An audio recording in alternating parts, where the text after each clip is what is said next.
Welcome back to Major Misconduct. Taylor Petrishen. It is the Major. That's the 2-minute bench miner.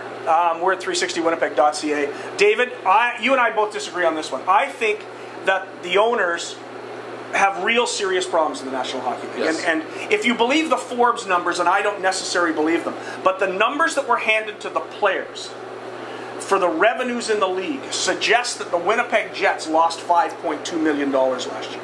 You and I both know that's insanely incorrect. The trouble is the players know it's incorrect as well.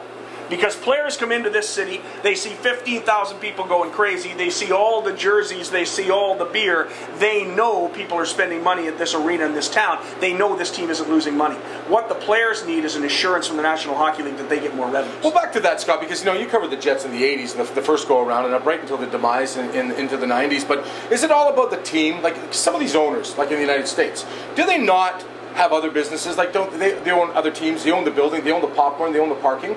So I could do that too. I could create a business and on paper lose a ton of money and make it look that way. Exactly. But you can't give that to the players if you're tying the players' salaries to revenue. Right. As soon as you do that, you've got to give the players the exact revenues. Yes. And the players have even come back to the owners and said, look, we'll go to 50-50. From 57, we'll go to 50-50, but you've got to give us the real revenue.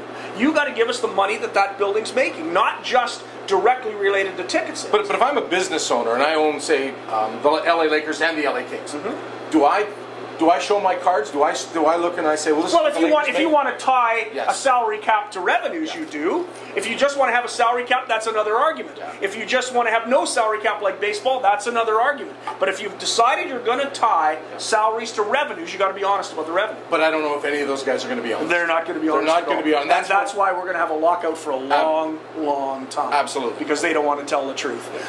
When we come back, we're going to talk to Chris Roberson of the Winnipeg Goldeyes about getting hit in the face and about playing in the American Association and about the new player Barbera Canizares. And we're also going to talk about Roger Clemens and his comeback with the Sugarland Skeeters on Major Misconduct right after this.